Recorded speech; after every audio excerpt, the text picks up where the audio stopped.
बीड जिल्हा मध्यवर्ती बँक घोटाळ्याची SIT सध्या चौकशी करते, परंतु या संपूर्ण चौकशी प्रक्रियेवरतीच एक भलं मोठं प्रश्नचिन्ह उपस्थित झालेलं आहे। कारण ज्या बड्या नेत्यांना चौकशीसाठी बोलावलेलं होतं त्या सर्वांना चौकशी करून सोडून देण्यात आलंय। बीड जिल्हा मध्यवर्ती सहकारी बँकेत 142 कोटी रुपयांचा घोटाळा झाल्याप्रकरणी SIT कडनं चौकशी सुरू आहे। मात्र 6 महिन्यानंतर सुद्धा तपासात प्रगती नसल्यानं उच्च न्यायालयानं पोलीस महासंचालकांना फटकारलं। त्यानंतर या प्रकरणी आरोप असलेल्या नेत्यांना चौकशीसाठी बोलवण्यात आलं होतं।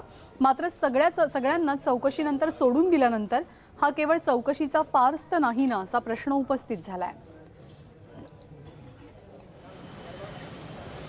बँकेच्या घोटाळ्यामध्ये एकूण 131 गुन्हे दाखल झाले होते।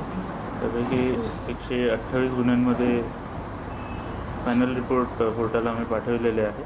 आतापर्यंत आमच्याकडे 26 आरोपी आलेले आहेत। त्यांचं सविस्तर जबाब नोंदवण्यात येत आहे आणि त्या जबाबांचं आम्ही विश्लेषण करून त्यांचं पुढे काय रोल होता ते आम्ही निष्पन्न करणार आहे।